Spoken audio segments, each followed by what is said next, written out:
Hi, everyone. Welcome to Atmosphere America 2021. My name is Marc Chasserot. I'm the founder of Atmosphere, and I'll have the pleasure of chairing today's conference, the 10th annual Atmosphere America, 10 years now. And when I look back at the last decade, when we started with Atmosphere America, we had high expectations of natural refrigerants entering and penetrating the market in North America, Canada, US, and Mexico. And I'll be honest with you, on the surface, one could argue that CO2, hydrocarbons, and ammonia haven't really taken off yet in the US. That level of penetration is not there. That's on the surface. When you look below the surface, we are talking to end users, to manufacturers, to other stakeholders, investors, and they tell us a very different story. They tell us that right now, it's never been so busy for natural refrigerants. There's a real buzz happening across the US in particular, all states, and for all natural refrigerants, hydrocarbons, ammonia, and CO2. So there's a real expectation now that after 10 years of experimenting, prototyping, we're actually going to see a big takeoff, a big acceleration over the next 2 to 3 years. So we're excited to organize Atmosphere America again for the 10th time. And we hope that in 8 months' time in DC next June, we'll be able to meet in person like we did in the past and be able to showcase some of these latest innovations and experiments with natural refrigerants. Exciting times ahead. Talking about exciting times, Biden right now is in Glasgow, together with 100 plus other world leaders. And the goal of the COP26 is to achieve net zero emissions by 2050. And that requires massive reductions this decade already by 2030. On Monday in Glasgow, they already agreed to a plan to reverse deforestation. Yesterday, they already agreed to a methane reduction plan. And today they're talking about financing the transition to net zero by 2050. But ultimately, whatever those leaders agree to this week and next week in Glasgow, there's no one really there to enforce those commitments. It's all based around peer pressure.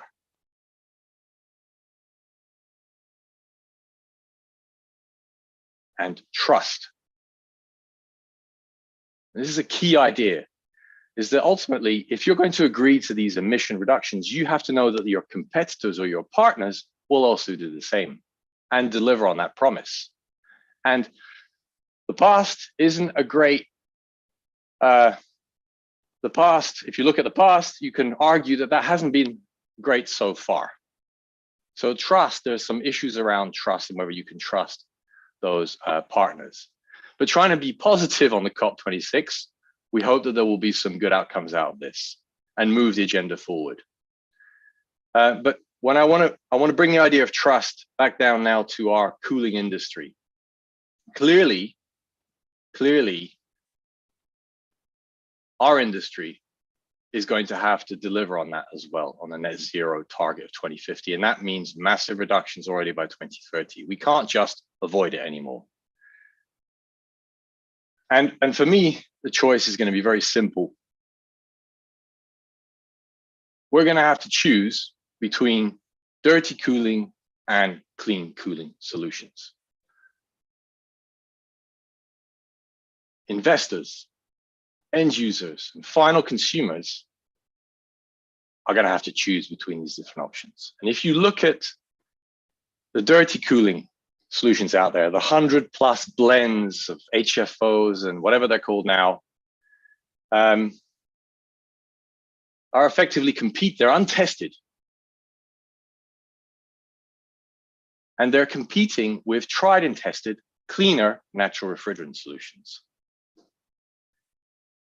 And I would argue that the refrigerants that win are not only going to have to be more efficient, not only are they going to have lower 100-year GWP emissions, they're also going to have lower 20-year GWP emissions, which is actually a much more realistic measure of true impact of refrigerants. But they're also going to have trust. They're going to have the trust of investors, of next generation investors, of end users, of next generation consumers, that the products that they buy or invest in not only work as advertised, but they also don't have unintended consequences for the human health and the environment.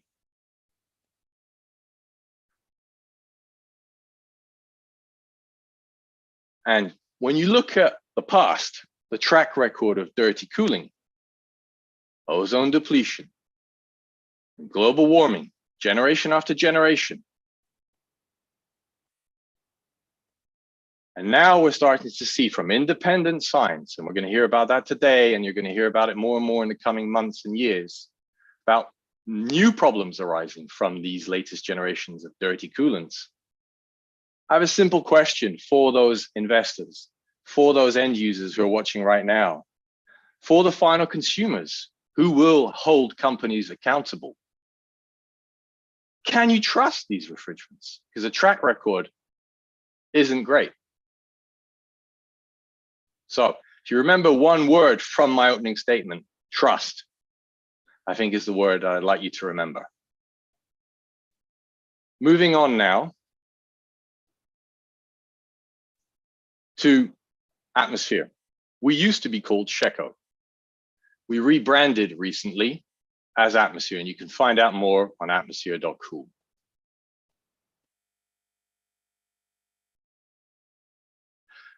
Atmosphere is a global independent market accelerator with a mission to clean up cooling.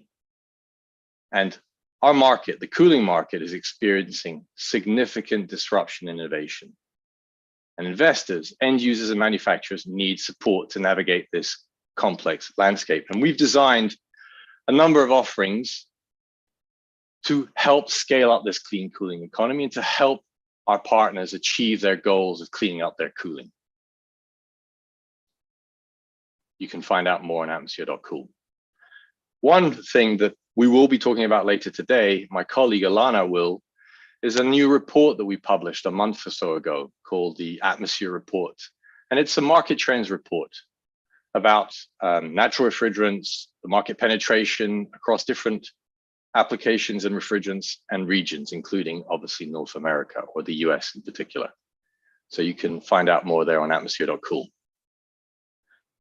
We're also going to be publishing a report, we hope end of November, early December, a training manual that will be published in English, and it will be for a global audience and in partnership with all the sponsors that you can see below. So we're very excited about this new report that's coming out in a month's time.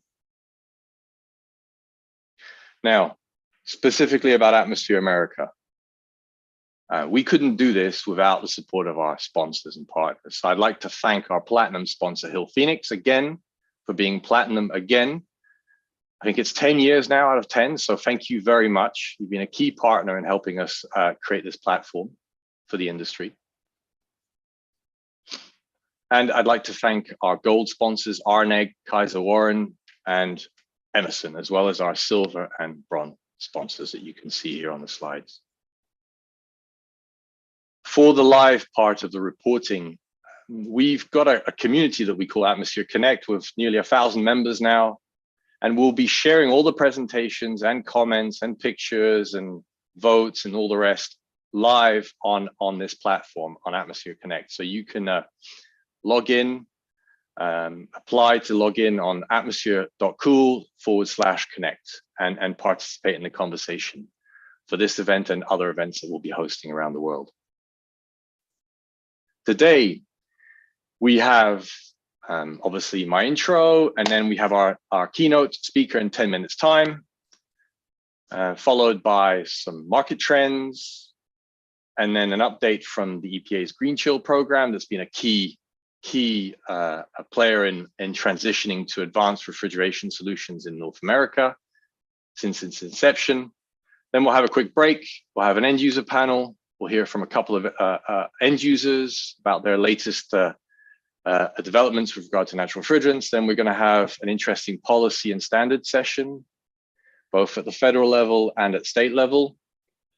And then another quick break, and then in the afternoon, later in the afternoon, we'll have the impact of refrigerants panel. It's the first time we're doing that here in the US. We're going to look at health, safety, and climate issues related to refrigerants, not just looking at GWP and efficiency, which is the way our industry tends to look at things. And then we'll finish off with some quick summary and conclusions. So right now you're looking at the screen, you're probably seeing my little video in the middle of the screen, and at the bottom,